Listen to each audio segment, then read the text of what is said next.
Hey, how's it going, Ram Nation? Ryan Keating, Sports Information Director, here with my assistant Cameron Irvine, and we are here to talk today to head coach of men's golf, Shaun Hensley, in this edition of RamSports.net Ram Talk.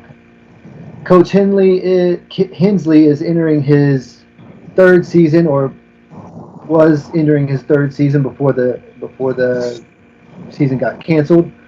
Um, this is his first season as head coach of the Rams, and he has been an associate head coach along with Bobby Cornett for his tenure here. Hensley was instrumental in the 2019 NAIA National Championship run, and in 3 seasons, the team has produced 15 wins um, and never finished worse than sixth in the national championship before winning in 2019. Hensley was a Lee Trevino scholarship winner at Texas Wesleyan, played 2 seasons, um, and held a scoring average of 74.89. And as a junior, he posted a scoring average of 74.64 and notched 3 top 10 finishes, including an eighth place finish at the Sooner Athletic Conference Championship. Coach Hensley, how you doing today? I'm doing great, Ryan. Thank you for having me. Yeah, sure. Talk a little bit about your playing career at Texas Wesleyan, being an alum, and what it means to be coached by legendary Hall of Famer like Bobby Cornett. Well, to be honest, whenever I started looking, I had gone to college right out of high school, and then I'd gotten in the golf industry, and I played a little bit professionally, and then worked at a country club, and then I wanted to go back and finish my degree. So that's how I found Texas Wesleyan, and I honestly, I kind of ashamed to say it now, but I didn't know who Bobby was. And so I walked into his office, and from the first 5 minutes that I spoke to him, I knew that this is a guy that I wanted to play for if he was going to give me the chance. And thankfully he did. And yeah, I mean, it was one of the best decisions I've ever made. Going to finish my degree at Texas Wesleyan and get to play for Bobby and playing a couple of national championships. It's unbelievable. Yeah, and you say you're ashamed to say it, but Bobby Cornett, one of the most humble people I know, and he doesn't not flashy, just a good old Uh, all-American guy who just goes to work and does his job, and he's amazing at it. So Yeah. yeah. There's very few coaches that are in three halls of fame, and he's one of them. And you would never know it by meeting him. So as head coach, you're trying to keep the winning tradition of the men's program going. Is there any difference in philosophy or culture on what type of a program that you're trying to build compared to Bobby's? No, I don't think so. He's still there with us. He's a assistant coach slash fundraising coordinator and things like that. But and so he's still there for me to bounce ideas off of him daily. I can't imagine being in this situation without him. And so no, I mean there's no reason to rewrite the book that he already started, because it's already great. So the best thing that I can do is to keep us pushing forward and keep the winning ways that he and Coach Bounds set before him. I mean, really, there's nothing I want to change. I just want to keep winning. Yeah. The program celebrated, I think it's 225th program win earlier this season at Houston, Victoria. Uh-huh. Coach, talk us through a little bit of the process of getting a recruit here, maybe from a domestic and an international standpoint. Um, um, that process of first contact to getting a student here to play at Texas Wesleyan. Uh, so for a domestic student, a lot of it is for us to go out and watch high school golf tournaments, we're pretty fortunate with the location of the university that, man, it feels like almost every weekend there's a junior tournament going on somewhere, even not including the high school tournaments that the schools are putting on. So it's real easy to get out and meet parents and meet kids. And I mean, we have to be out there as much as possible to make Texas Wesleyan known. As far as the international kid, really the best part, or our most favorable part, is the past players that we've had, that Bobby brought in and that OD Bounds brought in, because they came and they played at Texas Wesleyan and they went back to their home country, and a lot of them are still in the golf business. And so they're around young players from all over the world. And whenever they have a young player that's interested in coming to the United States to study, Texas Wesleyan is the first place that they recommend. And so we get, countless recruits through past players. And that's been a huge help. I can imagine. Coach, talk about a little bit of what you think is Texas Wesleyan's competitive advantage. What sets Texas Wesleyan apart from maybe other NAI institutions? Well, from the golf side, it's the location. I would say has a lot to do with it. We're in Fort Worth. We're 20 minutes from the airport. International kids can get in and out really, really easily. We're blessed to have numerous golf facilities, and a lot of them at our disposal. That's one thing that I talk to coaches at tournaments, and that's one thing that they struggle with the most is places to practice. The hard thing with golf is that it's not like baseball or basketball where the school can build you a field. So we have to access these golf courses all throughout the city, and it's basically like trying to find a new baseball field to play on every day. And so, we have to cultivate these relationships that we have with the golf courses, and we help them out whenever they need help, whether it's with a tournament or something of that nature, a member guest tournament that they're hosting, or a fundraiser that they're hosting that they need our help. And, we're there to help them as much as possible. So that way we can keep that access to the golf course. But that's probably our biggest advantage on the golf side. As far as Texas Wesleyan as a university, I mean, I think it's number one advantage is its size. Kids can come in and have personal relationships with professors that you don't have in a classroom of 200 or 300 people. I think the transition for an international student is easier, and it's not as overwhelming whenever they come over here from another country and they see there's only 18 to 25 kids in their class. I think it makes them feel a little more comfortable. Even for our domestic kids, I think it's an easier transition from high school to college. And so, I think there's tons of benefits, but I think one of the best things we have going for us is our professor to student ratio. Coach, the only golf coach I had growing up could never quite figure out how to get me to hit a ball. So I really could have used you growing up. But how did you take, how did you take the styles of the coaches that taught you growing up, and how have you sort of molded that into how you approach coaching, and what is that approach? Well, I've been blessed to be around a lot of great instructors at different places that I've worked before I got into coaching. And so I've kind of just tried to soak up everything that I got to overhear them while they were giving a lesson or something like that. And I've also had a lot of instructors work with me on my game, and I've tried to retain the things that I thought were productive. But the biggest thing that I've kind of taken away is not to make it too complicated. I feel like, especially in golf, sometimes there's a pride type deal, and people want to try to rewrite something that doesn't need to be. So, if we've done a successful job of recruiting, the player coming in just needs fine tuning. Maybe course management or how to play. Tournament golf is a lot different than just going and playing with your buddies. And so it's more maybe mental side that we help them on.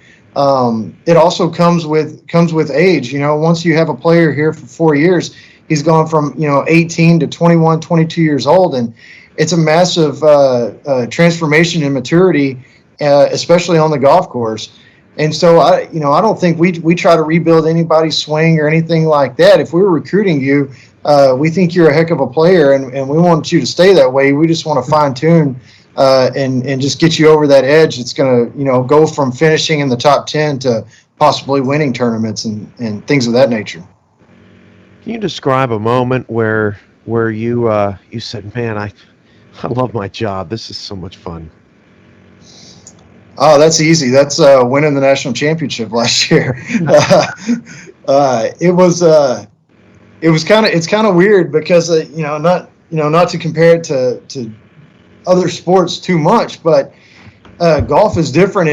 Whenever we started the final round, we know it's going to be a 5-hour round of golf, and so there's a lot of emotions that can take place in a 5-hour time span. And it's kind of weird. You don't get to make any adjustments really. You don't get to call a timeout. You don't get to sub players in and out. And so what you tee off with on that final round is what you have. And so you're just hoping for the best and helping out as much as you can. But really, we got so tied up in what we were doing. We made the last putt, and we ended up winning by, I think it was 9 or 10 shots, and so it wasn't too close. But we never thought about that. All we thought was getting to the finish line, getting across the finish line, and then we did, and we looked up, and it was just kind of like, wow, I guess we did it. And then it kind of sank in what we had done, and it was pretty cool. Yeah, it's just amazing. It's so few people get to experience that euphoria of winning a national title. I was recently on a course at a family reunion, and I saw a shot where it was a terrible shot, way off to the right of the green. It actually hit a ditch, a side of a ditch, and it popped back up and landed 2 feet from the hole. Has there ever been a shot that you can remember where it just it was just one of the craziest things you've ever seen in terms of a bouncing ball out of the rough or anything like that? That's one of the most fun parts about the sport for me. Yeah, I mean, there's a saying that there's no pictures on the scorecard, and so there's only numbers. So that kind of thing, it happens more than you would think. I've seen it go both ways. I've seen great shots hit the flag stick and then kick back into a bunker or kick into the water after hitting the flag stick, and I've seen terrible shots hit a house and kick back into play. So I guess it's just what side are you on that day, and that's kind of the beauty of the sport. Yeah. Coach, what's your favorite course to play? Do you have one? Ooh, that's tough. Great question. I've got to play some pretty cool places. Actually, this past summer, I got to play with my wife's uncle. He and I have got to be really good friends, and we went to. He's from Chicago, and we went to Chicago. And we won as member guest, and it was the first time that he had ever won as member guest. And so as a treat or as a reward, he took me out to Pebble Beach, and so we got to play Pebble Beach last summer, and it was just the two of us, walking down the fairways at such an iconic golf course. That was pretty special. There's lots of great golf courses, but I think a lot of it depends on who you're playing with and who you get to share the experience with. That makes it really stick out into your mind. Playing a really nice golf course by yourself would be cool, but getting to experience it with your friends or your family is really what sets it apart. What was your best? What was the best part of your game as a Texas Wesleyan Ram? Was it the short game, long game, putting? It was probably my iron play. I grew up in Stephenville, and we were members at a small little 9-hole golf course that didn't really have a dress code. It was nice. I mean, it's all we knew. So I didn't know if it was nice or if it wasn't nice, but I knew that I liked hanging out there. But now that I've seen the golf courses that I've seen, I realize it probably wasn't as nice as some places, but it almost taught me to be a better ball striker because, some places there wasn't grass, some places there might be rocks. And so once I got onto a nice golf course, I realized, man, this is a lot easier than where I grew up playing. And so, but short game was definitely not, because our greens were not well manicured. And so, a lot of kids these days grow up with these practice facilities that are unbelievable, and they come out of high school with 10 times better short games than I had. And so, yeah, I'd have to say my iron play was probably the strongest part if I had a strong suit. As a coach, what's your pet peeve? What frustrates you the most as a coach? Probably selfishness. It's kind of weird. Golf is such an individual sport, and so now that we're coaching team golf, you really have to have players buy into the idea of winning as a team. You're pretty much outside of college golf and high school. Everything you do in golf is individual. I mean, even like on the PGA Tour, when you take the Ryder Cup, it's a team competition, but it's what you do as an individual that gets you on that team. And so it's just everything, you're always isolated and you're always on your own. And so it can tend to make a person kind of selfish in their own goals and putting their own goals ahead of what the team goals are. And so, but it goes back to the type of kid you recruit and you can tell, the attitude that they have. If they're willing to do anything, to help the team succeed, then that's the kind of player that we want. Coach, if you could trade positions with any other coach in Texas Wesleyan Athletics, whose job would you want? Ooh, I think it would either be Brennan at basketball, or it would be Bobby with baseball. I grew up playing baseball from the time I was 5 up in through until I was 18 or 19, and so I love baseball. I also love basketball. I didn't play basketball as long. I played the first 2 years in high school, and then I didn't play after that.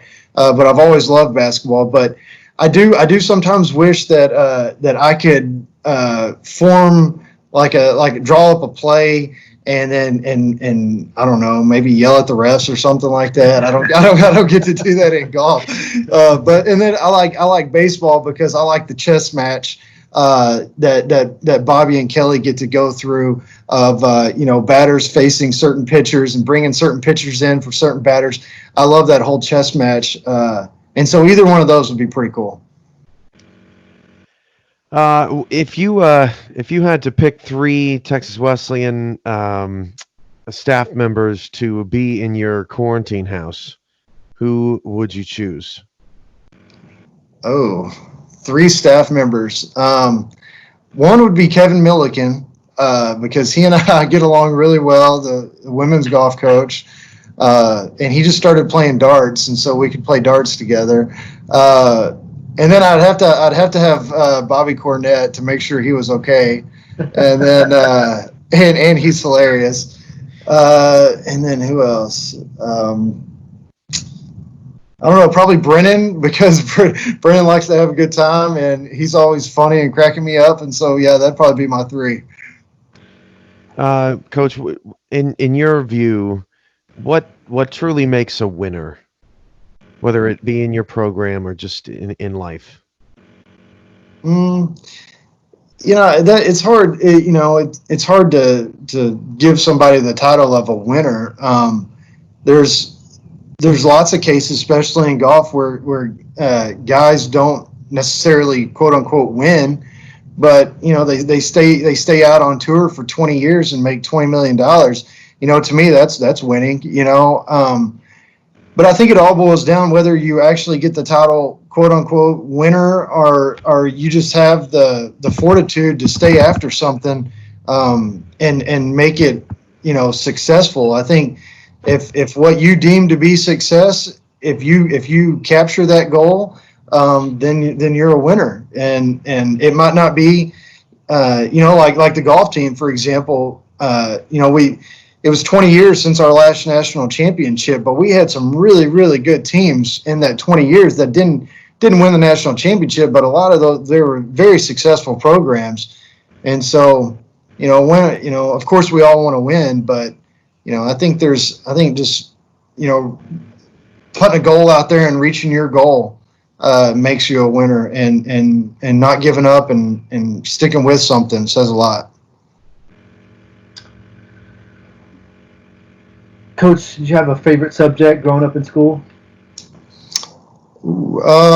Yeah, I was into politics, and I'm a political science major. So at Texas Wesleyan, that's what I enjoyed the most. It was easy to study for those classes because I was interested in it.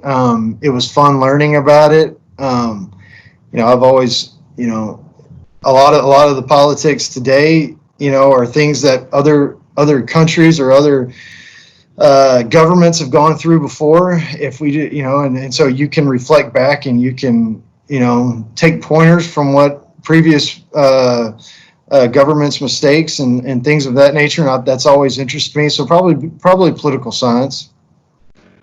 All right, you mentioned your wife earlier in the interview. Describe the quality. Your partner is much more blank than you are. She's much better at multitasking.